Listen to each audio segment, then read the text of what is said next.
आइए आइए, प्रणाम। प्रणाम कौशल्या देवी।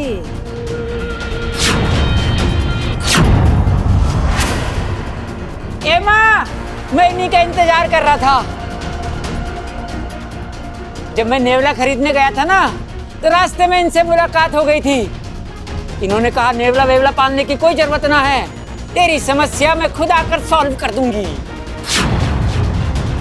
और जैसे ही मैं इनसे मिलकर थोड़ा सा आगे बढ़ा, किसी ने मुझ पर हमला कर दिया। वाह! अरे ये तो सरासर गलत है पिताजी। माना कि आप छोटे गमले की तरह लगते हो, लेकिन आपको मुंह पर गमला बोलने का हक किसी को ना है। और तने भी कोई हक ना है मारा पोता कहलाने का। अरे भाई, पिताजी गमला नहीं, पिताजी कह रहे हैं हमला हमला। एक तो मारा पूरा बदन दर्द कर रहा है और ऊपर से बेवकूफ मारा माथा ठनका रहा है। बब्बल जी, ये नागंजना तो उस रात आग में जलकर ये जिंदा वापस कैसे आ गई?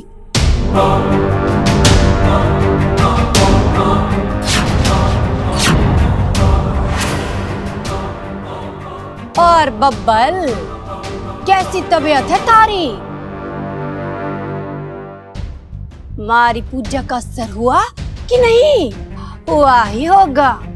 नागंजना की दवा होती कड़वी है, लेकिन असर जरूर करती है। आपने बिल्कुल सही कहा। उस रात की पूजा के बाद हमारे पोते की तबीयत बिल्कुल ठीक हो गई। जो बुरे बुरे सपने आते थे ना, वो भी बंद हो गए। सो तो होना ही था। मारी लाठी जब बरसती है, अगला पिछला सारा मैल निकाल देती है। उस रात मैंने बब्बल को इतना बड़ा सच दिखाया कि इसकी सपने देखने की आस ही खत्म हो गई होगी। इसकी समस्या तो आपने दूर कर दी, मुझ पर भी कृपा कीजिए। मारे पिछले जन्म के पिताजी को एक नाग ने डस लिया था, जिसकी वजह से उनकी मृत्यु हो गई थी। मुझे उस नाग के बारे में पता करना है, वरना उसे सजा देनी है। चुटकी भर का काम है खड़क सिंह जी। यहाँ चुटकी बजी, वहाँ आपकी मुश्किल खत्म। बस एक क्रिया करनी है। जैसे क्रिया संपन्न होगी, आपका गुनहगार नाग आपके सामने आ जाएगा। जो कहें, जैसा कहें, मैं सब कुछ करूंगा। आप बताओ बस।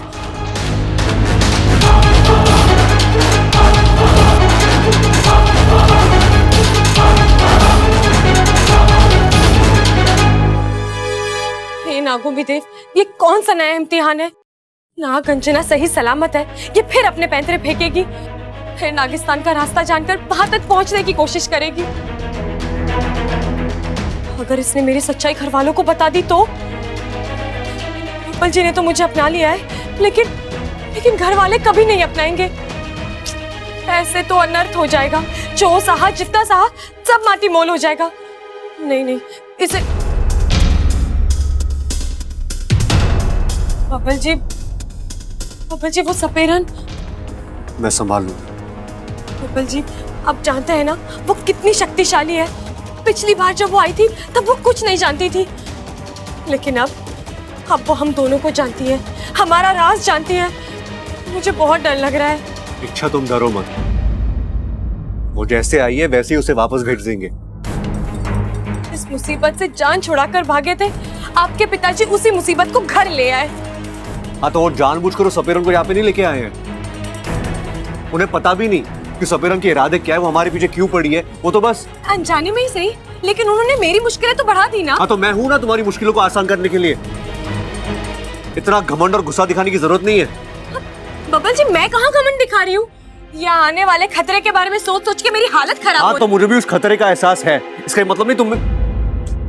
ओफो, आप दोनों अभी तक नाराज हो एक दूसरे से? नाराज तो उन पर होते हैं जिन्हें हमारी नाराजगी की कदर होती है। जब किसी को बेवजह नाराज होने की आदत लग जाती है तो उसे समझाना मुश्किल हो जाता है। इस मामले में कम से कम मैं तो कुछ नहीं कर सकता। अब बस भी कीजिए आप दोनों, और कितना समझाऊं मैं आप दोनों को। अरे आप दोनों इसी तरह झगड़ते रहे तो आप ही की मुश्किलें बढ़ेंगी, वो इनफैक्ट बढ़ चुकी हैं। क्यों, क्या हुआ है? तो सपेरन ने क्रिया की तैयारी शुरू कर दी है।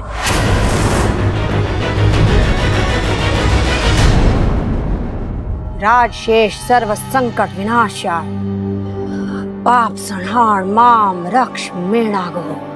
राजशेष सर्व संकट विनाशाय, पाप संहार माम रक्ष मेणागो।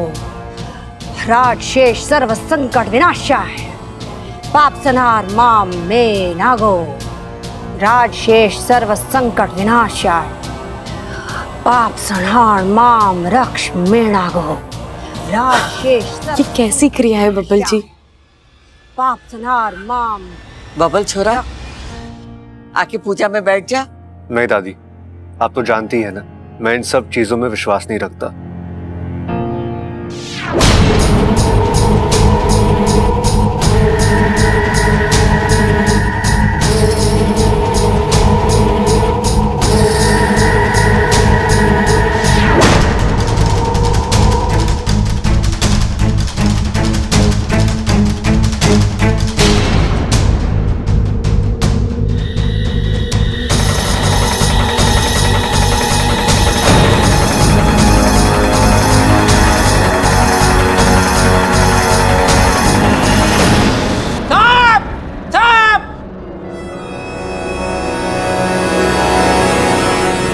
यहाँ सबको पता है कि आप हमारे बाप हो, फिर चिल्ला चिल्ला के क्यों बता रहे हो बाप बाप? भाई बाप नहीं, पिताजी कह रहे हैं सांप सांप। वो देखो पर्दे पे सांप। अरे हाँ, ये तो सांप ही है। फिर ये बाप क्यों कह रहे थे? अरे ओ मेरे बाप, चुप हो जा, चुप हो जा।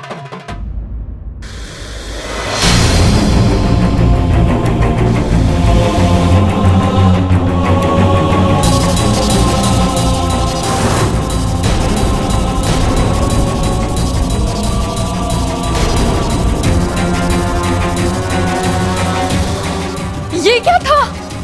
सांप की आकृति एक औरत की आकृति में बदल गई। पता चल गया। खड़क सिंह, एक बात बोलूंगी, 100 बात की वज्जन की। ध्यान से सुन। थारे पिछले जन्म के पिताजी का जो हत्यारा था, अब वो एक इच्छाधारी नागिन है।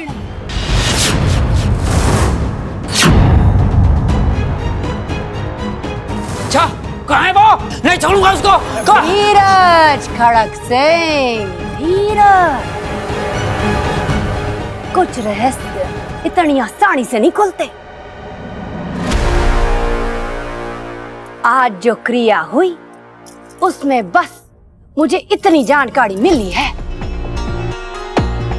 अगर इससे ज्यादा जानकारी चाहिए तो एक और पूजा करनी होगी। करेंगे करेंगे, जरूर करेंगे। एक बात नागंजना डंके की चोट पर कह सके कि वो इच्छाधारी नागिन थारे से ज्यादा दूर नहीं है।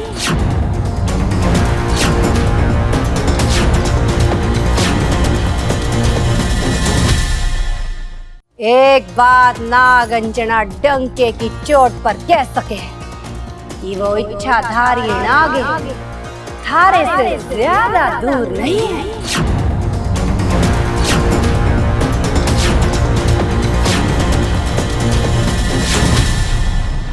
एक बात बता खड़क, अगर तने पता चले कि वो इच्छाधारी नागिन कौन है, कहाँ है, तो क्या तू उससे मार डालेगा? आपको कोई शक है क्या? मैं अपने पिता के हत्यारे को जीवित नहीं छोड़ूंगा। शाबाश खड़क, थारा ये जज्बा देख मुझे बड़ा अच्छा लगा। अब सुन, ये जो इच्छाधारी नागिन ना बड़ी पहुंची हुई चीज होवे है। उनको हम मार नहीं सकते, फिर पकड़ कर कैद जरूर कर सके हैं। एक बार कैद हुई तो तड़प शुरू, और फिर एक दिन वो तड़प उनको मार देती है।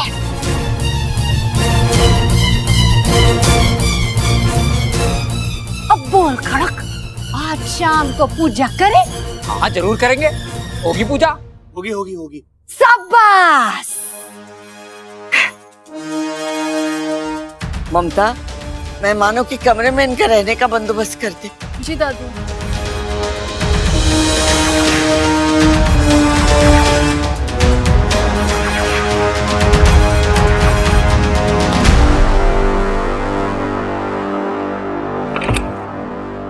आज छोरा, मुझे पता था तू मुझसे मिलने जरूर आएगा। पुरानी कहावत है, नाक दबाओ तो मुंह खुली जावे है। तुमसे एक बात पूछनी थी। उस दिन तुम्हारे अड्डे पे इतनी बड़ी आग लगी थी, तुम बच कैसे गई? दुनिया में आग नहीं बनी जो ना गंजना को जला सके। और इससे भी छोरा, मारे खुद की जलाई आग में मैं कैसे जल सकूं? मतलब सीधा है, नौटंकी मारी, आग मारी, पर्दा गिराया मैंने।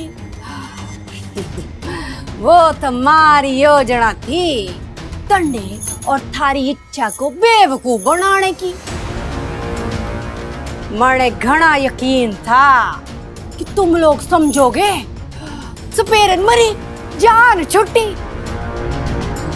लेकिन ये सपेरन नगों से भी ज्यादा जहरीली है। मैं जिंदा थी, तुम दोनों की परछाई बनकर घूम रही थी, और आज मैं यहाँ आ गई।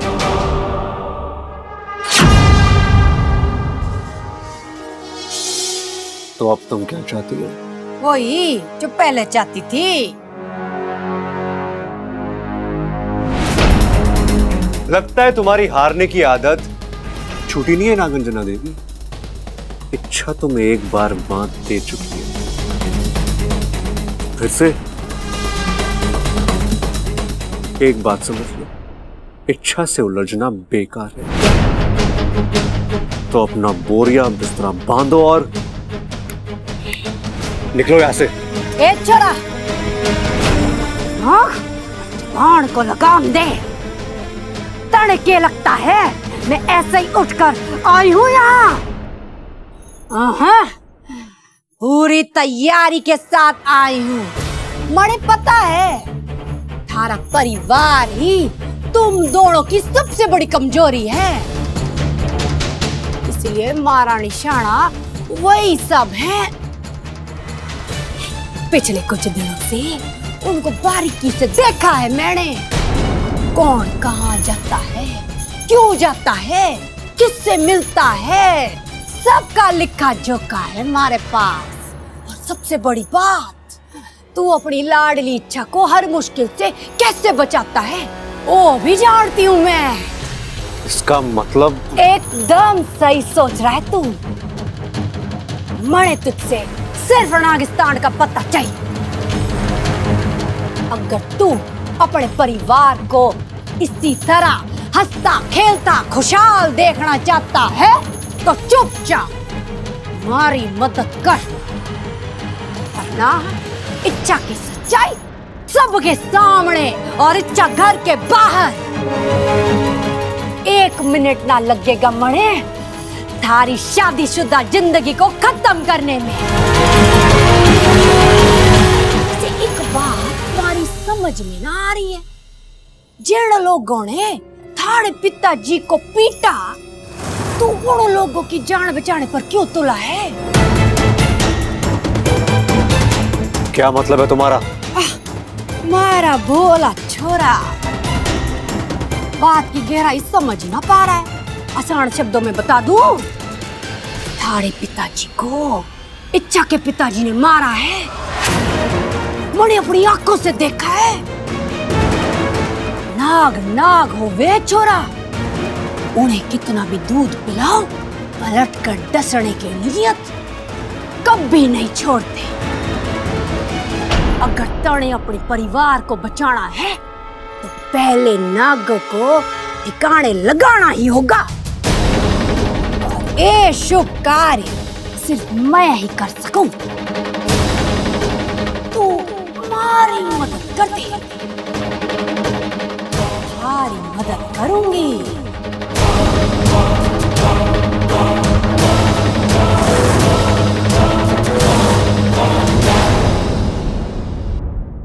क्या करूं?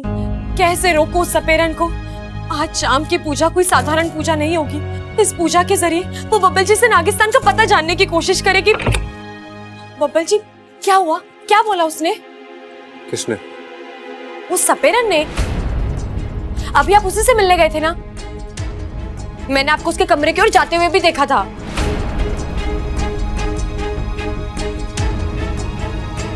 नहीं तो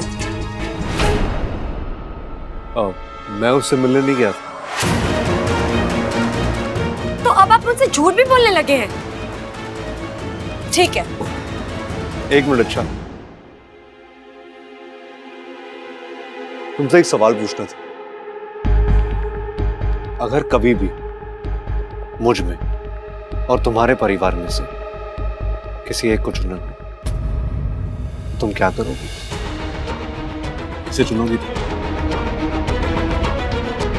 ये कैसे सवाल है बब्बल जी? जैसा भी सवाल है जवाब दो मुझे।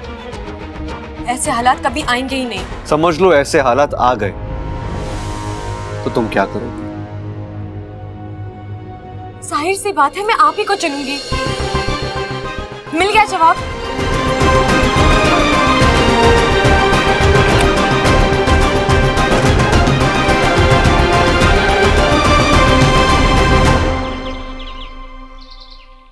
आप तो रोमांस रहने ही दीजिए। एक बार मौका देकर तो देख, फिर बताता हूँ कि रोमांस क्या होता है। बहुत देखा है मैंने आपका रोमांस। जय बजरंगबली कह के तो मुझे बाहों में ले लेते हो, गोद में उठाते हो तो बेड पे धोबी पछाड़ देते हो। अरे मैं वो तो बस।